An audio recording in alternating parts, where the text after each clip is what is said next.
Hello everyone, welcome back to our channel. Because today we are diving into one of the most jaw-dropping, emotionally loaded storylines happening right now on The Bold and the Beautiful. And trust me, you are going to want to stay until the very last word. Sheila Carter has done it again. After a massive explosive falling out with Deacon Sharp, a man who against all odds actually believed in her. Sheila has packed up whatever is left of her and walked out into the unknown. But here is the thing, this isn't just another dramatic exit. This time, something feels different. Something feels deeper, darker, and far more calculated. Sheila hasn't just left a relationship, she's retreated into herself, found a hidden corner of Los Angeles that the world forgot about, and she's rebuilding quietly, deliberately, and with a purpose that should make everyone around her very, very nervous. Let's talk about what actually went down, because the details here matter more than you might think. Sheila and Deacon had what can only be described as one of those fights where things are said that cannot be unsaid. You know those moments where words become weapons and the silence afterward is somehow louder than anything that was shouted. That is exactly where these two landed. And for Sheila Carter, a woman whose entire life has been defined by the chaos of being unwanted and misunderstood, that kind of moment doesn't just sting. It shatters something fundamental inside her. What makes this so heartbreaking, honestly, is that Deacon wasn't just a fling or a convenient arrangement for a brief, fragile, almost beautiful window of time. It genuinely looked like Sheila had found something real. Deacon saw her, not the monster the Forrester painted her as, not the woman with the rap sheet and the obsession, but a human being capable of growth and change. I can't believe how rare it is for Sheila to be seen like that. And now even that is gone. So she walked away not defeated, and this is crucial but resetting. Because that's what Sheila does. She doesn't crumble, she recalibrates, and where she chose to go after walking out on Deacon tells us everything about where her head is right now. Spoilers reveal that Sheila has moved into a small, incredibly private apartment on the outskirts of Los Angeles. We are not talking about a luxury condo or even something remotely comfortable. This place is run down, tucked away from the glittering chaotic energy of the city and almost completely invisible to the outside world. Old furniture, dim lighting, walls that have probably absorbed decades of other people's secrets, and this is where it gets fascinating. Sheila turns this bare, unforgotten space into something deeply meaningful. She transforms it into a sanctuary, not pretty, not comfortable, but hers, completely, entirely hers.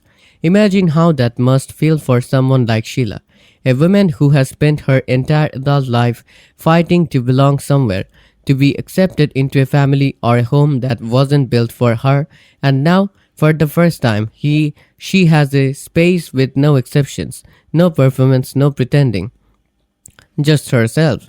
That silence she finds her there is an emptiness. It's the loudest thing she's experienced in years. But here's where things get complicated. Because Sheila Carter cannot simply sit in peace. Her mind doesn't work that way. Even in the stillness of that dim apartment, her thoughts are racing. Replaying every betrayal, every near miss, every moment she was close to something good and watched it fall apart. She thinks how about Finn. She thinks about Steffi. Those connections, no matter how fractured, no matter how far away she physically moves, refuse to leave her alone. And being alone actually intensifies all of it. The quiet doesn't soothe those feelings. It sharpens them into something almost dangerous, a fresh razor edged determination that begins to pulse beneath the surface. Now the apartment complex itself becomes its own kind of stage. Because it's not completely empty, Sheila, being Sheila, starts noticing her neighbors with those sharp calculating eyes that never really turn off. There is a young woman down the hall, vulnerable, searching, a little lost, and Sheila sees herself in her. a younger version of herself from before the world had its way with her. And then there's an older man who gives to himself but misses absolutely nothing. He watches everything, and I think that detail is more important than it seems.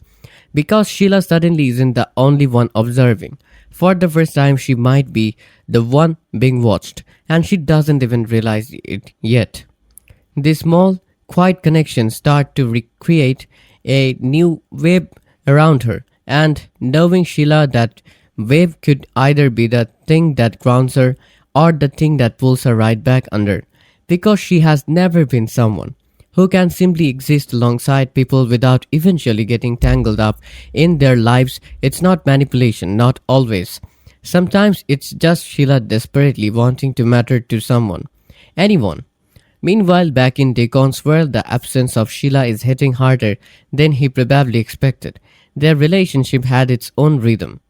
Chaotic, magnetic, sometimes maddening, but it was alive. Without her, Deacon is left standing in the wreckage of his own choices, forced to look at himself without her energy filling the room. And even if he tries to move forward, there is this lingering sense, that unspoken pull, that their story is nowhere near finished. Because in the world of the bold and the beautiful, distance is never really the end. It's usually just a dramatic pause before the next collision. And Sheila, she starts making moves, small ones, careful ones, a phone call here, an unexpected appearance there, nothing alarming, enough to set off immediate sirens, but enough to signal to anyone paying close attention that she hasn't disappeared at all.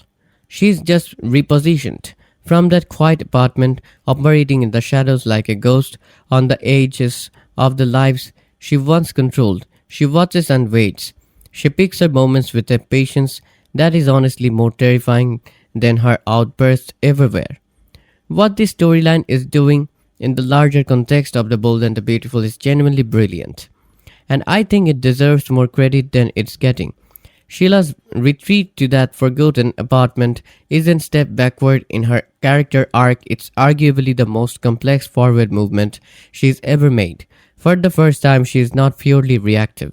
She is reflective, and that reflection is forcing her to sit with the question she's been running from her whole life. She can she actually change, or she actually is always going to circle back to the same destructive patterns? The show is smart enough to not to answer that cleanly, and that ambiguity is where the real drama lives. There are moments of genuine stillness for Sheila, moments where the chaos fades and something almost like peace settles over her. But those moments don't hold. They can't, because for a moment like Sheila, stillness creates space for the past to flood back in, and the past never comes quietly. The impact on surrounding characters is enormous too. Sheila's absence creates its own gravitational pull. People start whispering about where she is and what she is planning. Her invisibility becomes a kind of power, a looming question mark that hangs over every other storyline. And the moment her hiding place stops being secret, which it always eventually does, everything she's carefully constructed in that dim little apartment is going to be tested in the most dramatic way possible. The consequences of her quiet maneuvering, those small calculated moves she's making from the shadows, are going to ripple outward in ways that will touch Finn, Steffi, Deacon, and everyone else unfortunate enough to be in her orbit. Honestly, I find myself rooting for Sheila in a way I never expected. Not for the scheming or the chaos that always seems to follow her, but for that fragile, flickering version of her that just wants to belong somewhere. The woman sitting alone in that dim apartment, staring at her own reflection in whatever broken mirror that place has, trying to figure out who she really is. That version of Sheila is compelling in a way that the show has never fully explored until now. I think this storyline has the potential to be the most emotionally honest thing they have done with her character in years. But I also know Sheila, and I know that hope for her is always the most dangerous thing of all. So, there you have it. Sheila Carter has left Deacon, found herself a hidden corner of Los Angeles, and is quietly methodically setting the stage for whatever comes next, whether that next chapter is redemption or disaster, or both at the same time, because with Sheila, it's always both. One thing is absolutely certain. Her return to the center of this story is going to shake everything up in the most unforgettable way. Now I want to hear from you. Do you think Sheila is genuinely trying to change this time? Or is the quiet just the calm before the storm? And who do you think is going to be the first person she reaches out to? Finn, Deacon, or someone we are not even expecting? Drop your thoughts in the comments below. I read every single one. If you enjoyed this breakdown, hit that like button, share this with a fellow bold and beautiful fan, and make sure you subscribe so you never miss a single update. We will see you in the next one.